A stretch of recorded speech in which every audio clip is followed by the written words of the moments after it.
Further discussions. Stay tuned. Most area councils in the Federal Capital Territory has witnessed an unprecedented rise in criminal activities, especially kidnapping and one chance. This raised a lot of dust that prompted the minister to meet with security agencies and traditional rulers in these councils. In the meetings, he had told the attendees that they will be held responsible for insecurity and promised to improve the gadgets of the police.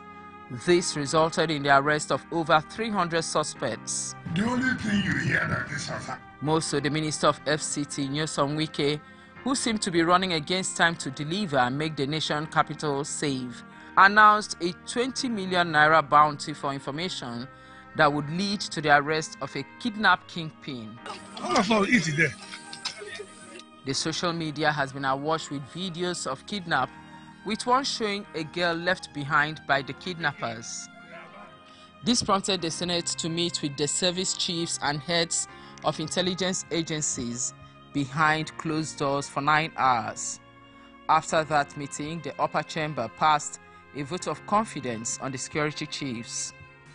That almost 90% of perpetrators of heinous crimes in the country, including the ones recently reported in Buhari, in Abuja, have been apprehended, and many of them are already in detention. The Senate also pointed out that yes, appropriations have been made and releases made, but the Senate urges the Honorable Minister of Finance and Coordinating Minister of the Economy, who himself also gave briefing, to ensure immediate implementation and releases of all funds needed by security agencies in order to combat the insurgents.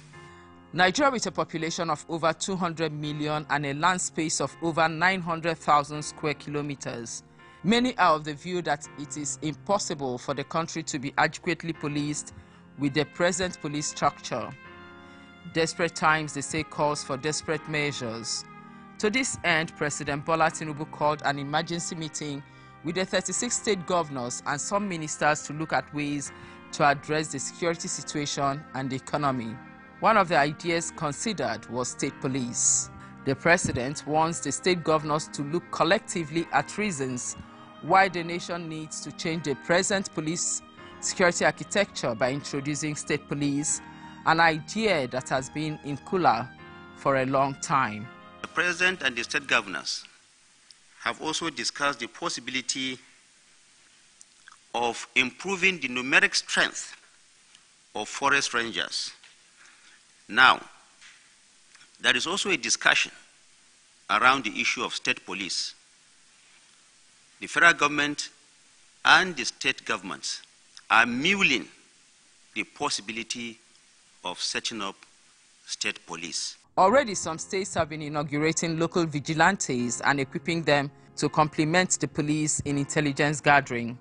While some think that security agencies in the country can contain the level of insecurity we are seeing now, events in the past days have proved otherwise. We'll speak to Nigerians and also speak to security practitioners to know the way forward. Security expert Peter Okulo couldn't agree less with the president. According to him, it's a long time coming and one that Nigerians would be grateful for. I strongly believe that a state police have an advantage, knowing that if you're within an environment and you're from that particular state, you understand the language, you know the terrain, you understand the structure, you understand the culture. When you're investigating, you can investigate with your language, and not with English, with your language. You know, sometimes when a language has some level, it brings you some level of affinity, you know, and closeness that allows you to dig deep into investigation. And of course, when you know that I am from this community, I'm a policeman and I'm this community, your loyalty to that community is higher than any other way. It's higher than any other way. I come from Delta State, all right, and I've seen situations where you put up a farm and then during few months before harvest, the cows come and destroy those farms, and then they take it to the nearest police station, who possibly is not, the DPO is not from that area, and the way he treats those cases, people are dissatisfied. And all they tell you is, they call you from the village and say, you know what, this man is treating this case because it's this from this part of the country. Other Nigerians described state police as a welcome development, as they say the police is overstretched.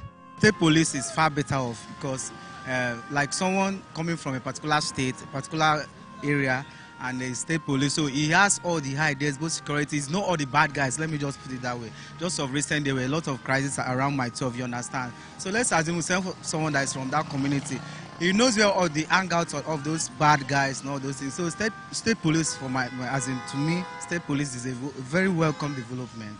It's a very good idea. I believe if truly the governments are really willing from the depth of their hearts to approach it from the language state policing, I feel it will go a long way.